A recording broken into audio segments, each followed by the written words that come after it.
മൗനം വെടിഞ്ഞ് രാഹുൽ മാങ്കൂട്ടത്തിൽ രംഗത്ത് വന്നിരിക്കുകയാണ്. അഭിമുഖത്തിലൂടെ തനിക്കെതിരെ വന്ന പരാതികളും ആരോപണങ്ങൾക്കും കൃത്യമായിട്ടുള്ള മറുപടി കൊടുത്തുകൊണ്ടാണ് രാഹുൽ മാങ്കൂട്ടത്തിൽ രംഗത്തെത്തിയിരിക്കുന്നത്.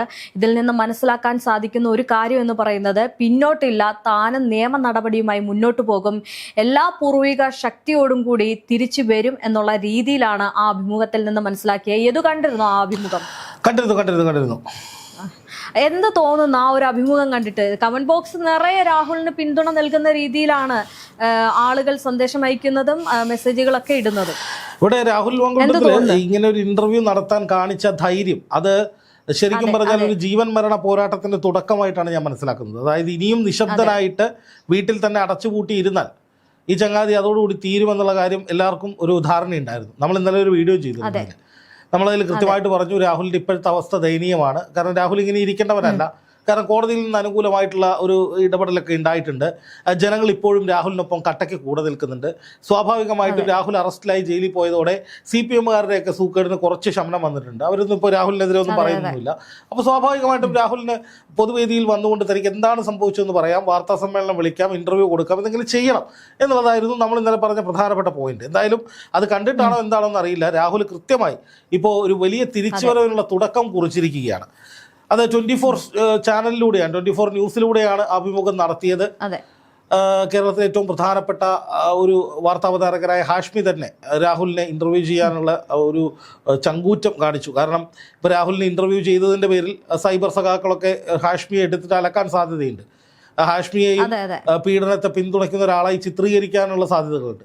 അപ്പോൾ അത്തരം സാധ്യതകളൊക്കെ ഉണ്ട് എന്നറിഞ്ഞിട്ടും രാഹുൽ മാങ്കൂട്ടത്തിൻ്റെ അഭിമുഖം എടുക്കാൻ ഹാഷ്മി തയ്യാറായി എന്നുള്ളത് ഒരു പ്രധാനപ്പെട്ട വസ്തുതയാണ്. എന്തായാലും ഇതിൽ നിന്ന് എനിക്ക് മനസ്സിലാവുന്ന ഈ ഒരു രാഹുലിൻ്റെ ഇൻ്റർവ്യൂയിലൂടെ മനസ്സിലാവുന്നൊരു കാര്യം, രാഹുൽ പോരാട്ട വീര്യത്തിലേക്ക് വന്നിരിക്കുന്നു. അതായത് ഒരു അഗ്രസീവായിട്ടുള്ള ഒരു ചുവടുവയ്പ്പായിരിക്കും ഇനി രാഹുലിൻ്റെ ഭാഗത്തു നിന്നുണ്ടാവുക. അതായത് രാഹുൽ പറഞ്ഞ 2 വരികളുണ്ട്: എവിടെയും ഒളിച്ചോടില്ല, എവിടേക്കും താൻ ഒളിച്ചോടില്ല. 2, ഇവിടെ തന്നെ ഉണ്ടാകും, എല്ലാത്തിനെയും സധൈര്യം നേരിടും. ഞാൻ ഇങ്ങനെ കൂടി പറഞ്ഞു, അതായത് ഞാൻ മരിച്ചു പോകത്തില്ലെങ്കിൽ, അതായത് ആരുടെയും മുന്നിൽ ഞാൻ എങ്ങും പോകത്തില്ല. ഒരു കാര്യം ഉറപ്പിച്ചു പറഞ്ഞു, അതായത് ഞാൻ മരണം വരെ ഇവിടെ കാണും, ഞാൻ മരിച്ചു പോകത്തില്ലെങ്കിൽ ഇതിനുള്ള കൃത്യമായിട്ടുള്ള മറുപടി നൽകും എന്നൊക്കെയാണ് ഹാഷ്മിയോട് പറയുന്നത്. തീർച്ചയായിട്ടും അതിന്റെ അർത്ഥമെന്ന് പറഞ്ഞാൽ ഇത്രയും കാലം രാഹുലിനെ പിന്തുണച്ചിരുന്നവരുടെ ആശയക്കുഴപ്പം മുഴുവനായിട്ട് മാറിയിരിക്കുന്നു. അതായത് ഇത്രയും നാൾ പലരും ചോദിച്ചിരുന്ന, രാഹുലിനെ പിന്തുണച്ചുകൊണ്ടൊക്കെ ഒരുപാട് അമ്മമാരൊക്കെ നമ്മുടെ ഈ ഫോണിൽ വിളിച്ച് സംസാരിച്ചിട്ടുണ്ട്, കരഞ്ഞിട്ടുണ്ട്, രാഹുലിനെ കുടുക്കിയതാണെന്ന് പറഞ്ഞിട്ടുണ്ട്. ഇവരൊക്കെ പറഞ്ഞിരുന്നൊരു പ്രധാനപ്പെട്ട കാര്യം, എന്തുകൊണ്ട് രാഹുൽ മിണ്ടുന്നില്ല? ഇപ്പോൾ രാഹുലിനെതിരെ കമ്പിക്കഥകൾ പടച്ചുവിട്ട റിപ്പോർട്ടർ അടക്കമുള്ളവർ ചോദിച്ചിരുന്ന ഒരു ചോദ്യം, റിപ്പോർട്ടർ ചാനലുകാരൊക്കെ ചോദിച്ചൊരു ചോദ്യം, രാഹുൽ കുറ്റക്കാരനല്ലെങ്കിൽ പിന്നെ എന്താണ് നിയമ നടപടി സ്വീകരിക്കാത്തത്, പിന്നെ എന്തുകൊണ്ടാണ് നിങ്ങൾ മിണ്ടാത്തത്? അങ്ങനെയൊക്കെയുള്ള പല ചോദ്യങ്ങളും ഈ മാധ്യമ പ്രവർത്തകരുടെ ഭാഗത്തു നിന്നൊക്കെ ഉണ്ടായിരുന്നു. ഇപ്പോൾ എല്ലാത്തിനുമുള്ള ഒരൊറ്റ മറുപടി രാഹുൽ കൊടുത്തിട്ടുണ്ട്. അതായത് ഒന്നാമത്തെ പരാതിക്കാരിയുടെ ഓഡിയോ ക്ലിപ്പെന്നും പറഞ്ഞ് ഓഡിയോ വന്ന കാലം മുതൽ ഇന്ന് വരെ ഉയർന്നു വന്ന ഒരുവിധപ്പെട്ട എല്ലാ പ്രശ്നങ്ങൾക്കും, അതായത് ചോദ്യങ്ങൾക്കും ആക്ഷേപങ്ങൾക്കും ഗുരുതരമായ നുണകൾക്കും ഒക്കെ മറുപടി കൃത്യമായി രാഹുൽ നൽകിയിട്ടുണ്ട്. ഇതിൽ അടപടലം പൊളിഞ്ഞു പോകുന്ന റിനി ആൻഡ് ജോർജ് എന്ന് പറയുന്ന ജൂനിയർ ആർട്ടിസ്റ്റാണ് കേട്ടോ. അവര് സ്വന്തം അമ്മയ്ക്ക് ഹാപ്പി ബർത്ത്ഡേ രാഹുലിൻ്റെ വായിൽ നിന്ന് കേൾപ്പിക്കാൻ വേണ്ടി രാഹുലിനെ വിളിച്ച് അവരുടെ ഹാപ്പി ബർത്ത്ഡേ രാഹുലിനെ കൊണ്ട് പറയിച്ച് അമ്മയെ കേൾപ്പിച്ച് സായുജ്യമടഞ്ഞ ആളാണ്. രാഹുലിനെ ഒപ്പം നിർത്തി സെൽഫി എടുക്കാൻ വേണ്ടി നിലമ്പൂർ തെരഞ്ഞെടുപ്പിൻ്റെ പരിപാടിക്ക് പോയതാണ്. പാലക്കാട് രാഹുലിനെ പോയി കണ്ടിട്ടുണ്ട് റിനി.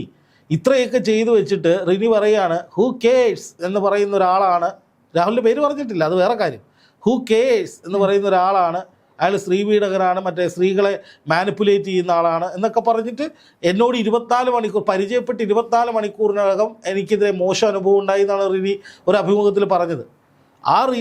ഇതിനിടയിൽ ഈ രാഹുൽ മാങ്കൂട്ടത്തിൽ ഒരു കാര്യം പറയുന്നുണ്ട്, അതായത് 24 അടക്കമുള്ള നമ്മളടക്കമുള്ള എല്ലാ മാധ്യമ ചാനലുകൾക്കും വേണ്ടിയിട്ടുള്ള ഒരു ചോദ്യം കൂടിയാണ്. ഞാനത് എടുത്തു പറയേണ്ട ഒരു കാര്യം എന്ന് പറയുന്നത്, രാഹുൽ മാങ്കൂട്ടത്തിൽ പറഞ്ഞത്, അതായത് മാധ്യമങ്ങൾ പുറത്തുവിടുന്ന മിക്ക പരാതികളും കോടതിയിൽ ഒരു പരാതിയായിട്ട് ചെന്നിട്ടുണ്ട്. അത് തന്നെ വലിയൊരു സംഭവമാണ്. കാരണം ഇവിടെ പല വ്യാജ വാർത്തകളും അല്ലെങ്കിൽ ആരോപണങ്ങളും അങ്ങോട്ടും ഇങ്ങോട്ടും ഒക്കെ പറഞ്ഞ് വലിയ രീതിയിൽ ഈ ഒരു പ്രചാരണത്തിലേക്ക് ഒക്കെ നടക്കുന്നുണ്ട്. അതൊന്നുകൂടി അത് വലിയ രീതിയിൽ പ്രചരിക്കുന്നുണ്ട്. അപ്പോൾ അത്തരം ഈ പ്രചാരണങ്ങളൊക്കെ നടക്കുമ്പോഴത്തേക്കും ഈ കോടതിയിൽ പോലും ആ പരാതി വന്നിട്ടില്ല എന്ന് പറയുമ്പോൾ അതിന്റെ സത്യാവസ്ഥ എന്ന് പറയുന്നത് എത്രത്തോളം? ഇതിലിപ്പോ ഈ റിനി ആൻഡ് ജോർജ് എന്ന് പറയുന്ന ജൂനിയർ ആർട്ടിസ്റ്റ് നമുക്കറിയാം. ആ ജൂനിയർ ആർട്ടിസ്റ്റ് ഒരു നടിയാണെന്ന് പറയുന്നത് തന്നെ കളത്തരമാണ്. ഒരു നടി എന്ന നിലയിൽ പറയാൻ ഏത് സിനിമയാണ് അവർക്കുള്ളത്? ഒരു ജൂനിയർ ആർട്ടിസ്റ്റ് സൈഡ് റോളുകളോ എന്തെങ്കിലുമോ കയ്യിലേക്ക് കടന്നു പോകുന്ന റോളൊക്കെ ചെയ്യുന്ന ഒരാൾ, അങ്ങനെ ഞാൻ കണ്ടിട്ടുള്ളൂ. അത് മാത്രമല്ല, അവർ ഇത്രയും കാലം പറഞ്ഞു 24 മണിക്കൂറിനുള്ളിൽ രാഹുൽ മിസ്ബിഹേവ് ചെയ്തു എന്നാണ് പറയുന്നത്. അതിനുശേഷം അപ്പോൾ ഞാൻ മനസ്സിലാക്കുന്നത് രാഹുൽ ഇങ്ങനെ തിരിച്ചടിക്കുമെന്ന് ഉറപ്പുള്ളത് കൊണ്ടാണ് റിനി ആരുടെയും പേര് പറയാതിരുന്നത്. റിനി രാഹുലിനെ സൂചിപ്പിക്കുന്ന വിധത്തിൽ ഹൂ കെയേഴ്സ് എന്ന് പറയുന്നു. അതിനുശേഷം അതെടുത്തിട്ട് സൈബർ ഇടങ്ങളിൽ രാഹുലിനെ അറ്റാക്ക് ചെയ്യുന്നു CPM-ഉം BJP-യും. അതാണ് സംഭവിച്ചത്. അപ്പോൾ ഒരു ടൂളായിട്ട് രാഹുലിനെ അറ്റാക്ക് ചെയ്യാനുള്ള ഒരു ടൂളായിട്ട് റിനി മാറി. എന്നാൽ നിയമപരമായിട്ട് രാഹുലിനെ ആക്രമിക്കാൻ ഒരു സംഘം തന്നെ ഉണ്ടെന്ന് അദ്ദേഹം റിനിയുടെ കാര്യത്തിൽ ഇപ്പോൾ റിനി പേര് പറയുന്നില്ല രാഹുലിന്റെ, എന്നാൽ രാഹുലാണെന്ന് തോന്നിപ്പിക്കുന്ന വിധത്തിൽ പറയാണ്. അപ്പോൾ അത് നിയമപരമായി റിനിക്കൊരു പരിരക്ഷയുണ്ട്. റിനിക്ക് വേണമെങ്കിൽ പറയാം, ഞാൻ രാഹുലിന്റെ പേര് പറഞ്ഞില്ലല്ലോ, സത്യമാണ്, പേര് പറഞ്ഞിട്ടില്ല, അങ്ങനെ പറയാം. പക്ഷെ അതെന്താണെന്നും ഏതാണെന്നും ഒക്കെ നമുക്ക് നന്നായിട്ട് അറിയാമല്ലോ. അപ്പോൾ ചാനൽ ചർച്ചകളിലൊക്കെ രാഹുൽ മാങ്കൂട്ടത്തിന് ഓരോ നടപടി നേരിടുമ്പോഴും കേസെടുക്കുമ്പോഴും അറസ്റ്റിലാകുമ്പോഴൊക്കെ തുള്ളിച്ചാടി വന്ന് ബൈറ്റ് കൊടുത്തുകൊണ്ടിരിക്കുന്ന റിനിയാണല്ലോ. പക്ഷെ ആ റിനിയുടെ മുഖം മൂടി രാഹുലിവിടെ വലിച്ചു കീറി എന്നുള്ളതാണ് ഏറ്റവും പ്രധാനപ്പെട്ട കാര്യം. കഴിഞ്ഞ ദിവസം ഫെന്നിയും അതേപോലെ ഫെന്നിയും കഴിഞ്ഞ ദിവസം പറഞ്ഞിരുന്നു, ആ സാഹചര്യം ഉണ്ടായിരുന്നു. ഇനി അത് മാത്രമല്ല, നമ്മൾ മനസ്സിലാക്കേണ്ട മറ്റൊരു കാര്യമെന്ന് പറയുന്നത് ഏറ്റവും പ്രധാനമായിട്ട്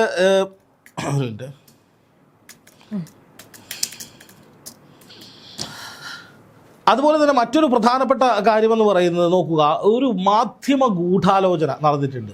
അതായത് ഒരു വലിയ സംഘം തനിക്കെതിരെ പ്രവർത്തിക്കുന്നുണ്ട് എന്നൊരു കേരളത്തിലെ MLA ആണ് പറയുന്നത്. കേരളത്തിലെ ഒരു പ്രധാനപ്പെട്ട MLA പറയുകയാണ്, ഒരു ഗൂഢസംഘം തനിക്കെതിരെ പ്രവർത്തിച്ച് തനിക്കെതിരെ പീഡന പരാതികൾ കൊടുപ്പിച്ച് അത് വ്യാജമാണെന്ന് രാഹുൽ പറയുന്നുണ്ട്. കാരണം എന്താണ്, താൻ ഇതുവരെ നിയമപരമായി തെറ്റൊന്നും ചെയ്തിട്ടില്ല, താൻ ഇതുവരെ സത്യസന്ധമായിട്ട് നോക്കുകയാണെങ്കിൽ തനിക്കെതിരെ ഒരു പരാതിയും ഇത്തരത്തിൽ വരില്ല, ഒരു സ്ത്രീയോടും ഒരു ബാഡ് ടച്ച് അവരുടെ അനുമതി ഇല്ലാതെ താൻ ശരീരത്തിൽ തൊട്ടിട്ടില്ല എന്ന് പറഞ്ഞിട്ടാണ് രാഹുൽ പറയുന്നത്. ഒരു വലിയ ഗൂഢസംഘം തനിക്കെതിരെ പ്രവർത്തിച്ച് നോക്കുക. അത് ആരൊക്കെയാ?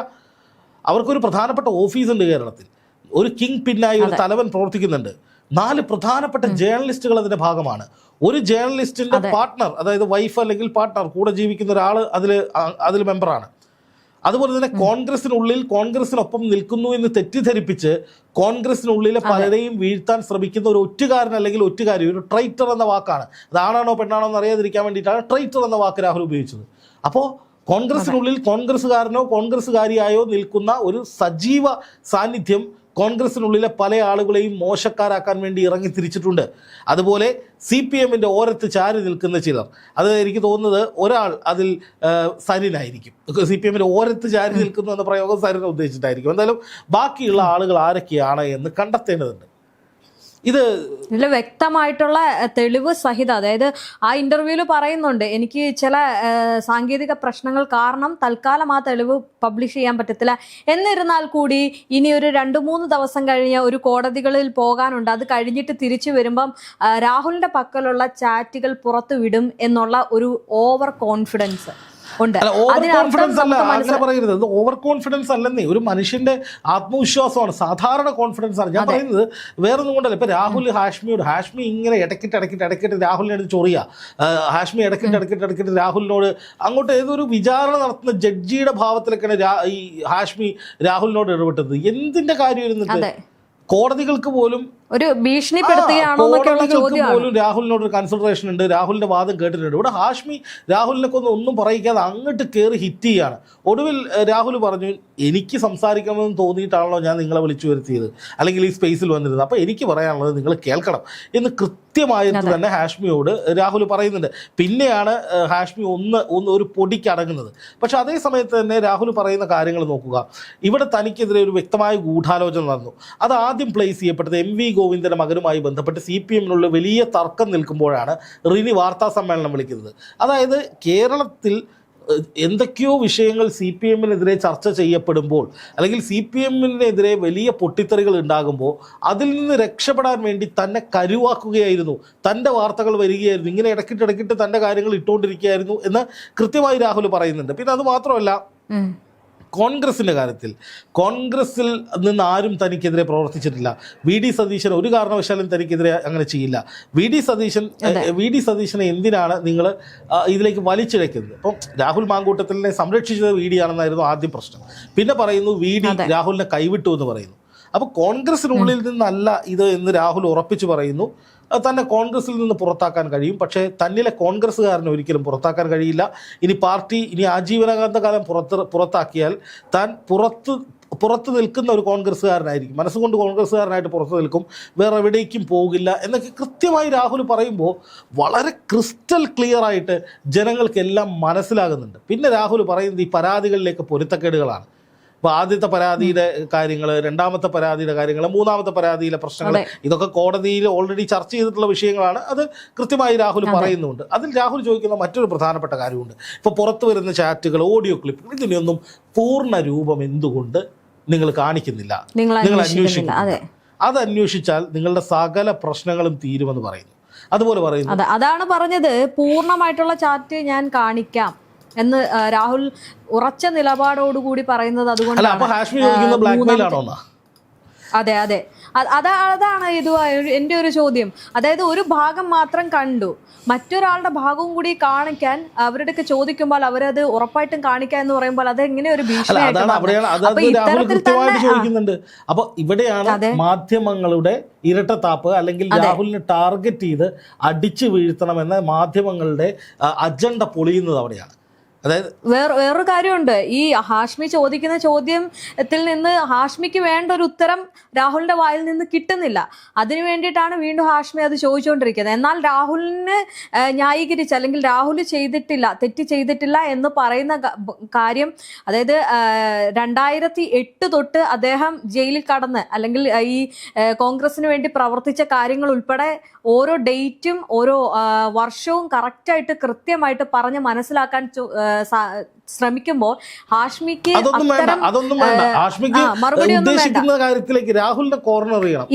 ഇരയെടുത്ത് എന്ത് പറഞ്ഞു, ഇരയെടുക്ക് ഇങ്ങനെ ചെയ്തിട്ട് എന്തായി എന്നുള്ളതാണ്. അതായത് ഈ പറയുന്ന രാഹുൽ മാങ്കൂട്ടത്തിന് കൃത്യമായിട്ടുള്ള അതിനൊരു ആൻസർ ഉണ്ട്.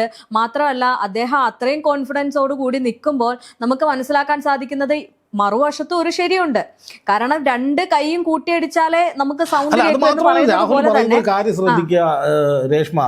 രാഹുൽ പറയും നിയമപരമായി താൻ ഒരു തെറ്റും ചെയ്ത, നിയമത്തിന് ഉള്ളിൽ നിന്നുകൊണ്ടേ താൻ പ്രവർത്തിച്ചിട്ടുള്ളൂ. ഒരു പെൺകുട്ടിയെയും ബാഡ് ടച്ച് ഞാൻ ചെയ്തിട്ടില്ല, നോ എന്ന് പറഞ്ഞ ഒരു പെൺകുട്ടിയെയും താൻ തൊട്ടിട്ടില്ല. അതിന്റെ അർത്ഥം എന്താണ് ജനങ്ങൾ മനസ്സിലാക്കല്ലേ എന്ന് മാത്രമല്ല, ഒന്ന് ആലോചിച്ച് നോക്കൂ. രാഹുൽ മാങ്കൂട്ടത്തിന്റെ ഒരു വലിയ തുടക്കമാണിത്. അതായത് പുള്ളി കൃത്യമായി പ്ലാൻ ചെയ്തിട്ടുണ്ട്. സകല എണ്ണത്തിനിട്ട് അടിക്കും.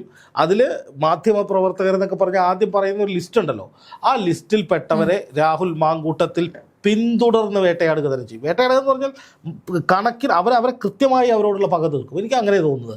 കാരണം രാഹുൽ വെൽ പ്ലാൻഡ് ആണ്. നോക്കുക, ഹാഷ്മി തിരിച്ചും മറിച്ചും പലതും ചോദിച്ചിട്ടും പ്രകോപിതനാക്കാൻ നോക്കിയിട്ടും ഒന്നും രാഹുൽ അതിന് പിടികൊടുക്കുന്നില്ല. ഇപ്പോൾ മറ്റൊരാളെ രാഹുൽ മാങ്കൂട്ടത്തിൻ്റെ സ്ഥാനത്ത് മറ്റൊരാളാണെങ്കിൽ അവസ്ഥ ആലോചിച്ച് നോക്കൂ.